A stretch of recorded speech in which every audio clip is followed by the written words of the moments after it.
Hey, welcome back. My name is Dino. This video is on the traits of infographics as a medium. So I'm just going to go into the traits. I have another video that talks about them, about the broader traits of media, such as the scale of the media.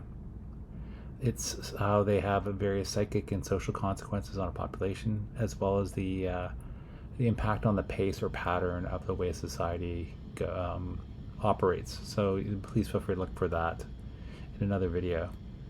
Here are the various traits of infographics as a medium. It has multiple viewing entry points. There's no single one. You could start at the top, the bottom, left, right, center, etc.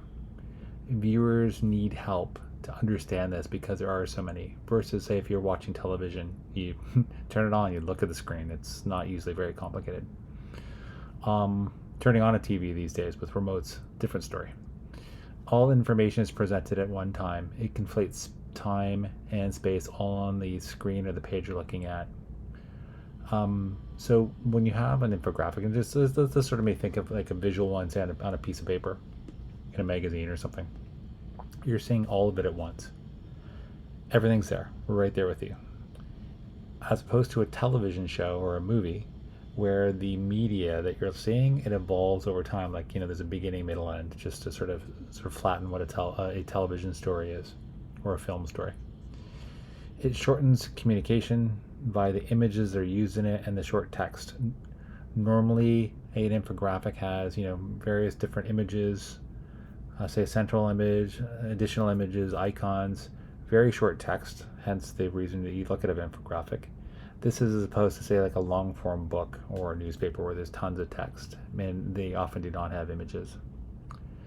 It prioritizes the visual over the textual. Obviously, the visuals and graphics are more important, and obviously they often, if they're done really well, draw the viewer into the infographic due to the visually stunning nature of the infographic. This is an interesting concept. You use visual abstractions in an infographic, such as symbols, indexes, and icons to communicate. And you're often communicating about something that's also abstracted concept. So it's like multiple levels of abstraction, but ideally the visual abstraction is clear to help deal with the conceptual abstraction, which may be less clear. Due to everything being conflated on one piece of paper or one screen at a time, often the viewer overestimates the information covered. The viewer may think the infographic covers the entire topic, and then maybe contrast that versus a book, or say an article in a chapter where it's one part of a bigger piece. It requires tools, like very specific tools to make, whether it's online or digital tools like a software program or an online platform. And if it's offline, it's going to use a paper, pen, various coloring instruments, etc. It's like if you don't have those things, you can't really do an infographic. It requires a visual medium to share. There's no infographic without a medium that shares it, such as a screen that you're looking at of your phone or a piece of paper. There are multiple ways and directions of communication flow. Obviously, if you have a book or a piece of text in English, you read it top to bottom, left to right. This, say if you have a really strong image in the middle, you can start at the middle, maybe have something at the top, like a really dynamic title that's more text-based. You can start up there. Maybe there's an interesting takeaway at the bottom, etc., etc. You can start anywhere, and the way that you look throughout can really flow in multiple directions, as opposed to, again, you maybe on television or a film, your eyes are fixed to the screen, and the information changes in front of you. It can be both immediate because it's there at the same time. It's asynchronous because all the information's there at once. And because, say, if it's especially in a printed form, it's asynchronous in the sense that it's not tied to anything at any time. Like obviously there could be a time on it, etc., etc. So I believe I sort of said before, infographic transcends space and time. This is a bit of a summary for this. All the information's at once.